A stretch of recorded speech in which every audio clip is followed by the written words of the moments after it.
So we are walking through a series called Renew because we believe that this is the best word, it's the Bible's favorite word to describe what it is that God does with people and what it is that God does with churches, that God is doing a new thing again. God is always in the business of doing new things, and we know that in part because the grace of God is always about the business of making us new. And so we shared last week at the start of this series just what we've heard from you. If you listen, people will tell you who they are, and they'll tell you what they love.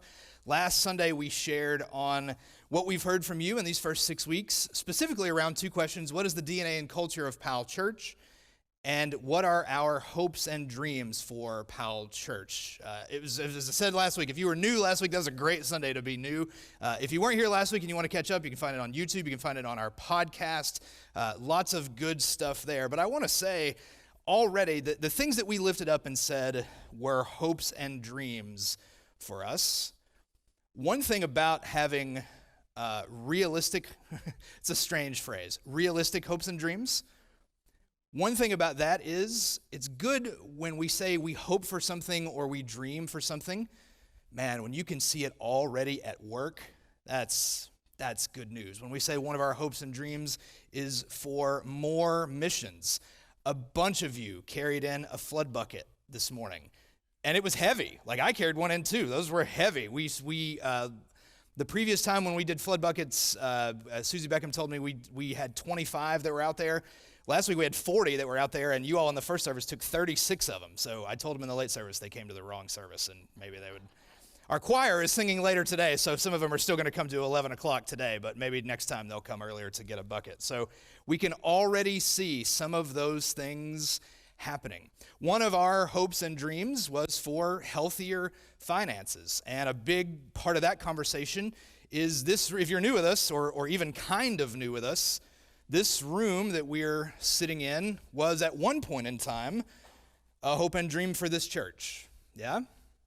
There didn't used to be this building here, and there was a hope and dream that there might be, and then there was. And many years and many millions of dollars ago, that project began. And I'm excited to share with you that actually this week, because of your continued generosity, what's left on this building is now down under $400,000. It's down to $395,000. That's great. If you have questions, if you're new, if you've got questions about that story, how you can be part of it, I'm new. I've still got questions about that story, but I'll help you as much as I can. We'd love to talk to you about that. So all of these ways, when we talk about hopes and dreams, they're not totally things that we don't already see the seeds and in some cases some good soil happening around them in our church. That is good news. Anytime you're new, whether you're new with us or I'm still new, when you start somewhere, you've got fresh eyes for a few, weeks, months, and then things start looking familiar. And fresh eyes are really valuable because you just see things that then you'll kind of gloss over later. And so we as pastors, we always talk about trying to see things with fresh eyes and surrounding ourselves with people who see things with fresh eyes. My dad actually, he retired a couple of years ago, but my dad was a second career pastor. My dad worked for UT Medical Center. He was the director of developmental and genetics there for a long time. And then when I was in my early 20s, he felt a call into ministry and became a pastor himself. And when he moved to a church one time, my dad had the fancy, he bought a fancy polo that had the church name and logo on it, like you do, and then he was going around the neighborhood and meeting people with his fancy polo. I've got a fancy Powell Church t-shirt, right? And all I've done in it so far is like sweat and be out there in my yard, so I don't know if I'm doing us any favors with that. But my dad was going around just the community around his church, and across the street from this church was a bank. So you'll have to, I'm sure you'll get to know my dad over time, but my dad is the sort of guy, like, that's across the street, he's just going in, just to say hello, just to say whatever, and he went up to the teller in the bank, and the bank windows opened up on that street that runs through that part of the town, and then the church was right over there, big sanctuary, that sort of stuff, and he had his polo on, and the bank teller said, "Oh, your church, my family and I are looking for a church. Where is that church?" And my dad was like, It's right. You look at it every day. And that was part of the story of that church, I think, at that time, was they had lost enough of their connection with their community that you could look at it every day, but not really know it was there. That someone could walk in with that church's name on their clothing, and you could say, hey, my family and I are looking for a church. And literally look at it every day, but not know that it's there. That can happen sometimes when a church loses touch with who it is in the community. The last church Alex and I were at in Virginia, we had the opposite problem, which was we did lots of great missions work and all of that, but the church's physical location was an old 110-plus-year-old sanctuary, gorgeous sanctuary in a downtown community that was once a thriving like railroad town and manufacturing and all that stuff. But things had moved, just people and demographics had moved in a different place. And so downtown in that community was getting lonelier by the day. There used to be a Sherwin-Williams next door to us. They closed. Then the pandemic happened and lots of other things closed. And we were there for years. And I kid you not, even 3 months ago at the end of my time there, when people would say, where is your church? I was still never exactly sure what the best way to tell them to get there. What? Because, you don't want to say, did you ever go to Sherwin-Williams? Well, it's closed now, but we're next to a closed Sherwin-Williams. Or my favorite was the closest landmark to us was the health department. Even in non-pandemic times, you really don't want to ask, have you been to the health department recently? We're right, just come right on down. And so when during the pandemic, we were doing things online, and we were doing all kinds of fun and creative mission and outreach, regularly people would come up to us and say, you guys seem like you're really in touch with what Jesus is doing. I have no idea where your church is. I would be like, well, I have a hard time telling you exactly where it is too. So sometimes you get that problem as well. Now, here's the good news about Pal Church. Ain't nobody gonna miss us. Listen, we're pretty sure that our digital sign out there got struck by lightning about my second week on the job. I'm still trying to figure out what that means. But think about the goodness of what happens here that, like, maybe you haven't even noticed, but that sign is off, right? That sign is not turned on, which is typically a signal of closed, yeah? But because of the things we're not just on Sunday morning, nobody's going to drive past here on Sunday morning and think we're closed, but not just on Sundays. Because of what happens here in the food pantry, because of what happens here on Thursday nights, because of what happens here every day with a swarm of tiny human beings in the child care, our sign's off. I got no idea when to tell you when it's going to come back on or if it's going to come back on, but no one thinks that we're closed. We do not have a visibility problem. The question for our church is not, can people find us, right? The question for our church is, what will they find? And how will what they find here make a difference in their lives out there? How does Pal Church make a difference? We don't have a bank across the street. Maybe one of y'all can tell me what we're getting ready to have across the street from us some months or years from now. How does Pal Church make a difference in those apartments down there? How does Pal Church how does what happens in here make a difference to the lives of people out there? And this question is tied into this concept of renew. We are walking through in this series the places this shows up in the scripture. And I want to start this morning with the people. Last week we looked at them leaving Egypt and coming to Mount Sinai as they kind of began their wilderness journey. This morning I want to look at them at the end of their wilderness journey. This is Deuteronomy 29. Moses is coming to the end of his life. Moses will lead them to the edge of the promised land, and then they will cross over under Joshua's leadership. But as Moses is getting ready to lead the people into the promised land, he is going to renew the covenant with the people.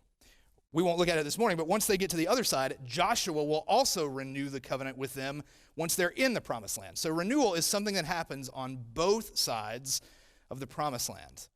But here's what Moses tells them as they're getting ready to cross over. This is Deuteronomy 29, starting in verse 9. Carefully follow the terms of this covenant so that you may prosper in everything you do.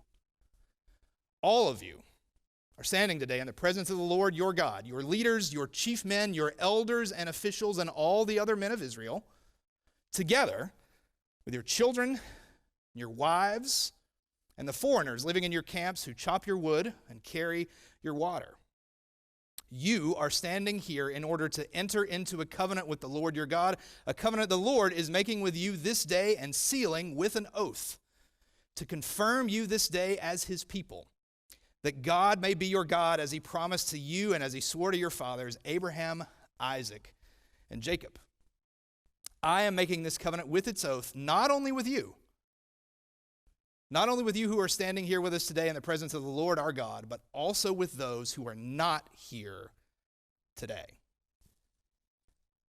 This covenant is for everyone. Who's there? Who's not there? Right? This may not sound like as big of a deal in 2022, but thousands of years ago, I can assure you it's a very big deal that who is there is not just the leaders and especially not just the men. The women are there, the children are there. The foreigners who are doing the work of servants in the camp are there. This covenant and its renewal is for everyone.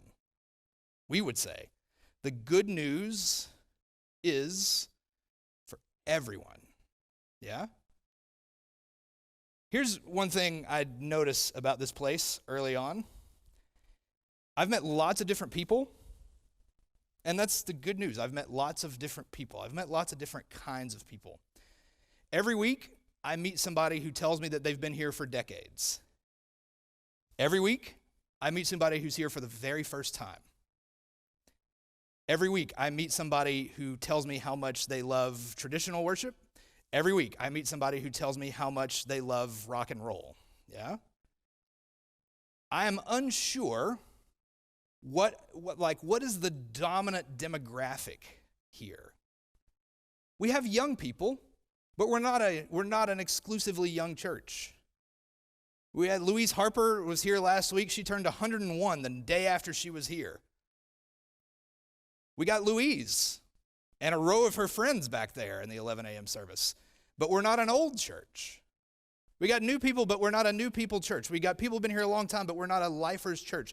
I have a hard time distinguishing what is like the dominant demographic here.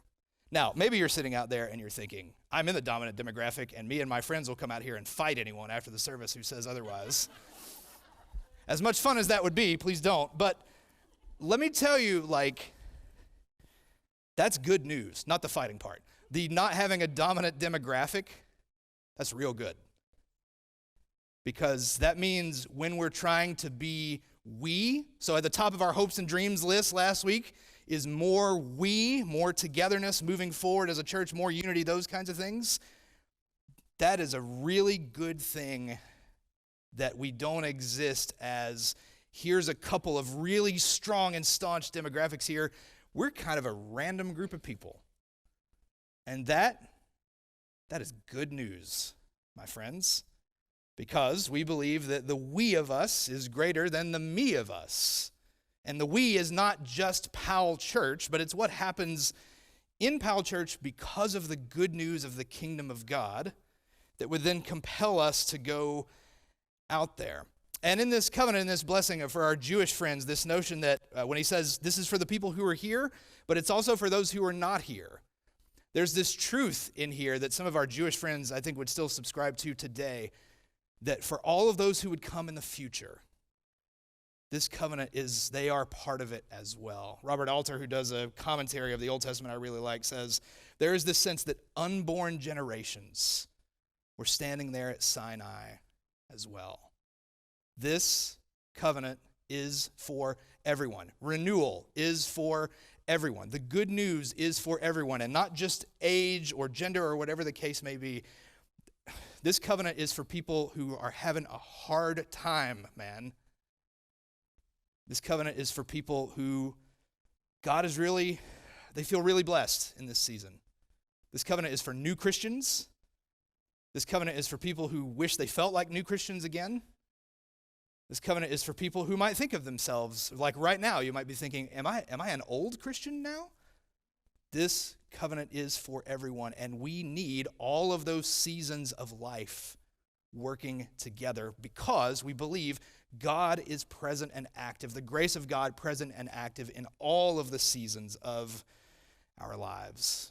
What the covenant means for us is that it's for everyone. It's for all of us. No matter who you are, how long you've been here, and whatever it is that you're going through in your faith, this covenant and this idea that God is doing a new thing, it's for you and you and you and you and you and me and all of us and all of our little friends over there. That's what the covenant means inside these walls, that whoever you are, we can come to this place and experience the grace of God. Then let me show you what it means outside these walls. Now, this passage I'm going to show you is not technically renewal. This is the first set of words about the first Christian church. So technically, this is one part renewal, but it's also one part like just a brand new thing. In Acts 2, the Holy Spirit comes at Pentecost. People start speaking in tongues, all of this good stuff. And at the end of Acts 2, we get the first words about the first Christian church. Listen in this passage.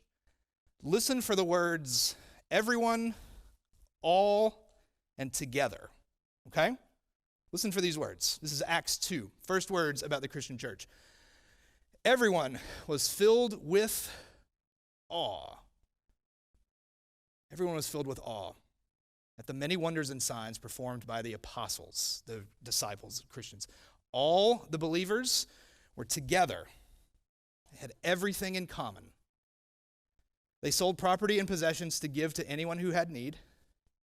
Every day they continued to meet together in the temple courts. They broke bread in their homes and ate together with glad and sincere hearts, praising God and enjoying the favor of all the people. That can also be translated as they had the goodwill of all the people.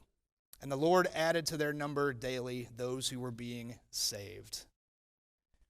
If you listen, people will tell you who they are. They'll tell you what they love. What do people talk about the most? When the Bible is talking about the very first church, what it talks about the most is all, everyone, and together. Yeah? And this is a really interesting upside down thing because what just happened a few verses ago is they all started speaking different languages. And the disciples already were not all the same. You had fishermen and tax collectors and so on and so forth. But they took all of that, and then their whole focus was together. Yeah? It says awe came upon everyone. This God is in the awe business. And it says that awe was being done through the apostles, not by them, but through them. I am always sweaty when I come up here before I even start preaching because I've been down there like doing this and tapping my foot. I told our band I have these muscles right here. I have to build them up again because I do this a lot. This group is awesome. Yeah? And I have no doubt that many times, whether it was G.W. Bowles or somebody else or somebody you were just getting to know, that someone has stood here and shared the word of God with you, and it was awesome. And I have a bottle of water out there because every Sunday I know I can come and they're going to give me a bottle of water. And then after the service, I'm going to go back out there and get another one. And it's still going to be there, and it's going to be super cold and great. And there's Capri Sun. That's amazing. That's awesome, right? Like, there are all kinds of these things that happen. But the idea with the church is that it's not that these awe things are being done by us. It's that they're being done through us. Yeah? That God is working through us to create a sense of awe about the things that God is about. And in the early church, what we're told is all and everyone and together. It says signs and wonders. Awe is being created because the apostles were doing signs and wonders. And sometimes signs and wonders can scare us off. Because I don't know about you, but, I can feel like I haven't performed many signs and wonders in my day. When I go to pray for someone, I don't instantly expect that lightning is going to fire out of my fingertips and that person's going to rise and walk and that sort of stuff. So sometimes we can be nervous. I can be nervous about signs and wonders language. But let me tell you, a group of different kinds of people, and many of whom don't even know each other, that come together and work together and feed people together and share the love of God together, even though they're not all the same and they don't vote for the same people and they don't believe exactly the same way, and some of them used to be Baptist and some of them used to be Catholic and some of them don't know what they are and some of them are stepping in for a church for the very first time. All of those people coming together to make something that looks like a we, that qualifies as signs and wonders in my book. Yeah? Don't be afraid just because it may look or sound a little different. In 2022 in the United States of America, we can be in the signs and wonders business by the grace of God. You heard it. All who believed were together. They had all things in common. They took care of each other. Again, when we hope and dream, it's not things that we have no pre-existing connection to. We feed people here every day, Monday through Friday. We take care of our youngest friends. We have things in common. We look out for each other. Day by day, they broke bread and they ate food with glad and generous hearts. There is a simple quality to this of just being together in our regular things. Or even just when we go to our lunch tables, not just when we have potluck meals here, but when we leave and go to a lunch table or we sit down at a restaurant.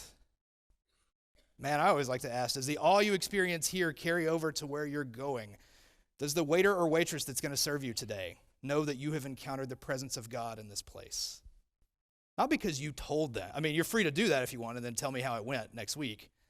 Not because you told them or you testified to them. You kind? Am I kind to them? The presence of God and who a church is in these everyday kinds of household things as well. And then at the end, it says they, the church, that first church, had the goodwill of all the people. Not some of the people. That first church had the goodwill of all the people.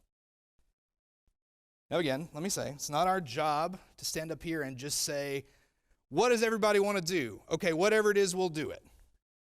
It's not our job to make pleasing people. It's not my job to make pleasing people the very thing at the tippy top of our list. We're here to serve God, to listen, to be his people. But that first church, they loved each other so well. And they were different kinds of people that worked together and had this resurrection thing in common and did all of that so well that they had the goodwill of all the people. Is Powell Church a good thing in this community, even for the people that don't go to church here? Are we a blessing to Powell Elementary School? Are we a blessing to the people who live in those apartments? Can we be a place that seeks to love each other and love our neighbor so well that we might carry more of that sense of the goodwill of all the people? Because the truth is, listen, we're not the only church in town, and we're not the only church in town that's seeking to follow Jesus. I hope all of them are doing that, right? Communities, every community in this part of the world is full of churches who are all gathering in rooms like this on a Sunday morning, trying to make a difference. And we simply seek to be this group of people that God has called together to love each other well enough and to carry forward together as a we, that we might help other people encounter the grace of God and continue to make a difference in this community, in the place where we live. Renewal is for everyone. We're not a young church, we're not an old church, we're not a new church, we're not a lifers church, there's a lot of things that we're not. But we want to focus on what we are. And that is a group of people called by God in whatever season they may be walking through to believe in the idea that God is doing a new thing again. That God works in and through us. In your life, in this season, God is at work. And even if it is a hard season for you, you have something to offer. God is pouring in to your lives. We need all of these seasons working together to fully capture the mission and ministry that God is about.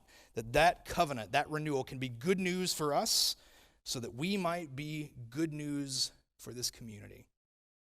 That renewal might be good news for us in all of our seasons, that we might be good news for this community in all of theirs.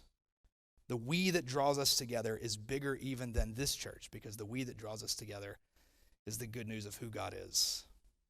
That's who a church is called to be in here and who we're called to be out there.